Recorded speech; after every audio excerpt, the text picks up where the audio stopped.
Hey folks, welcome back to another one of my videos. I'm Brendan from Blue Light, and today what we're going to talk about is structure. The one thing that's going to enable you to succeed in the role play aspect of both the Search Assessment Centre and the Day One structure. Now this built upon a video I made a couple of years ago. It's actually become the most viewed Blue Light YouTube video with just under 33,000 views. Oh my goodness. I'm hoping that's made an amazing difference to people's opportunities to join the police. But I thought I'd build on it a little bit because back in that video, and if I remember, I'll put a link to it below in the blurb.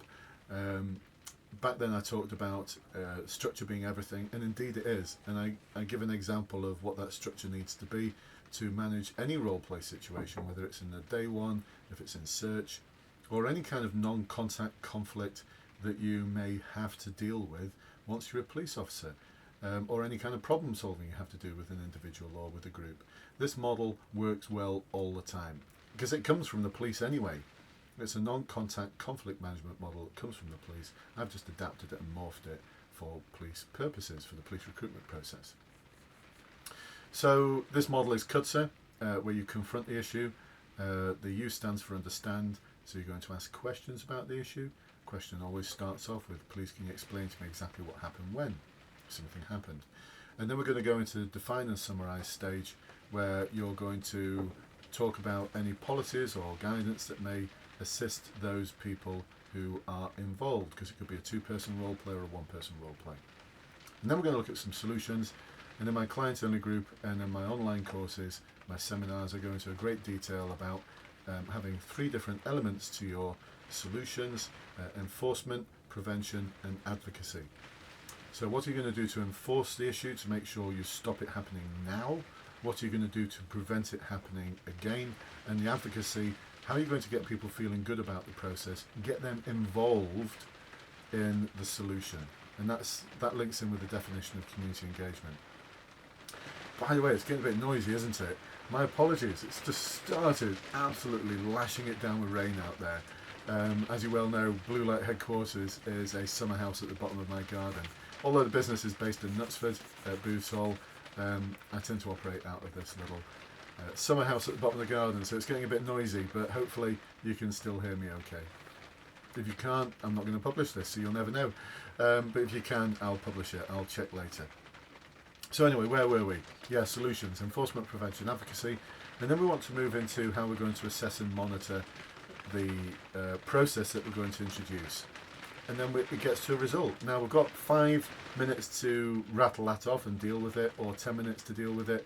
And this is where I use the phrase role-playing the role player. Another analogy I heard just recently was from one of my clients at one of my seminars, who said it's a bit like leading a dance, isn't it? And I thought, absolutely, I love that metaphor. Because if you're leading the dance, you are keeping time, you're maintaining the rhythm, you are deciding on what figure to lead with. The structure of the dance. The follower just executes the suggested figures. So I love that. The way to maintain control during the role plays and ensure that you're in control, not the role player, is to lead the dance. Use CUDSAR, lead the dance. And don't get put off when they say things like, when you ask them a question about what's happened, they say, it's in the letter I sent you, didn't you read it? These things are just designed to put you off. And when you're delivering your solutions, they may say things like, that's not going to work, I'm not interested, I don't care about whatever it might be. Is that the best you can do? Whatever you think is best. They're not going to be complimentary, they're not going to be helpful, and this can put some people off. Don't let it put you off. Keep going with your structure.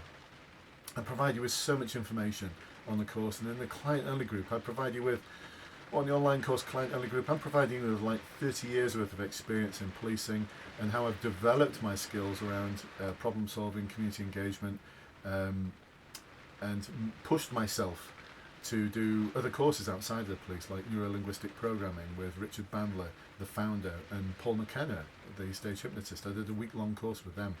I've studied motivational interviewing and how we can transform the theories behind that into effective community engagement and problem solving in communities.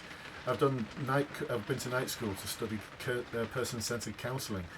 I became a trainer within the police. I've got 30 years worth of all of this knowledge and understanding. It all gets packed up for you into this lovely set of videos and guidance that you'll be able to utilise, not just for the assessment centre, but also for your career in the police service. You'll find it helpful there. A lot of my clients tell me that they find TED-PI, CUDSAR, the theories behind 5WH, simple to complex, discipline, welfare, training, triangle, motivational interviewing theory, all of these things useful in their careers as police officers. So, listen folks, the links to those courses are below. If you want to check them out, you've got 24 hours. I'm that confident that they're going to serve you well, because I've served over 4,000 people now who are in the police as a result of my support, all happy with the service that was provided. I know that because I get emails every day from people saying, I've passed, here's me in my uniform, getting my warrant card, I'm so proud. I'm so proud of them. This is why I do what I do, because I've got this privilege, this honour of being involved in supporting people, inspiring people and enabling people to be the best police recruit they can be. So that's why I do what I do, but you'll find the links below. 24 hours, check it out. If it's not for you within 24 hours, drop me a line, I'll give you a refund. And here's another thing, if you fail your assessment centre after doing one of my courses and you've done all the work, I'll give you a refund. I mean, how good is that? It's a no-brainer for me, because I've only given 2 refunds over the past few months. The system works so well. So, links below. I'll see you on one of my seminars. I'll see you in the Facebook group. The support group's got almost 10,000 people in it. Link below. That's free to join. Anyone can join that. All the links below. Join us, join me, and let me help you make your career both amazing, fulfilling and successful. I'll speak to you soon. Bye bye for now.